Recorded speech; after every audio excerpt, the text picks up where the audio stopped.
Sa good vibes sa kainit sang panahon, manami nga magpahulom sa mabugnaw nga tubig. Pero diin bala ang may mga matugnaw nga pusay. Yaring report ni Romeo Subaldo. Sa amo sini kapaang kakainit sa panahon magluwas sa magkaon sa pangpabugnaw. Ang paghulom sa matugnaw nga tubig ang swak nga trip subong nga summer. May mga palaliguan nga labaab ang tubig kag may mga busay nga ice cold ang tubig kay gikan mismo sa bukid. Paros na lang sang busay din sa may Gawahon Eco Park sa Victoria City. Malayos water katugnaw sang tubig kay halin mismo sa Northern Negros Natural Park. Ang manamit diri kay senior citizen friendly. May steps kag alagyan padulong sa falls. Pila lang katikang halin sa ginaparkingan sang salakyan, makalumpat ka na sa tubig.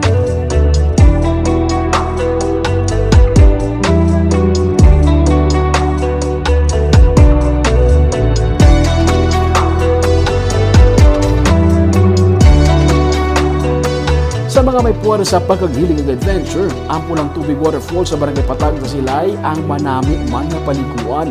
Mataas ang drops ng tubig nga gikan man sa Northern Negros Natural Park. Mga 30 to 45 minutes nga lakat, malabot ang waterfalls. Sigurado nga wala sang karabaw nga nagapaligo sa ibabaw kay forestal area ang ibabaw sini. Tugnaw-tugnaw sang tubig, kay bisan sa kilid ka lang sang busay, mabatsagan mo pa ang katugnaw.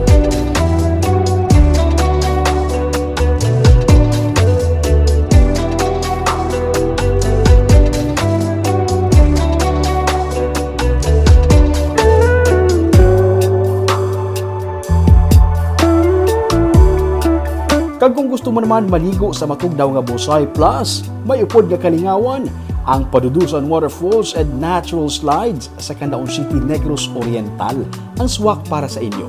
Sa unan lang gid ini sang La Castellana. May-ari diri sang waterfalls nga matugnaw ang tubig gikan sa bulkan Canlaon. Kag sa idalom, may natural slides nga naghurma na sa mga bato sa kadugayon sang panahon nga ginaagyan sang tubig. Kung may pag-ulan, makusog ba ng tubig sa natural slides, pero kung malawig nga wala sang ulan, nipis ang tubig. Nagaserbi ini nga playground sang bata kag tigulang nga nagapangita sang kalingawan.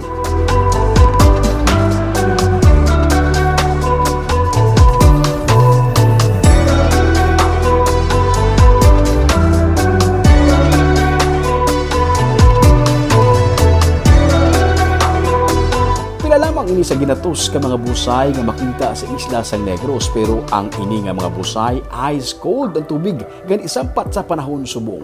Ini tanan ang makita mo lang sa Google Maps.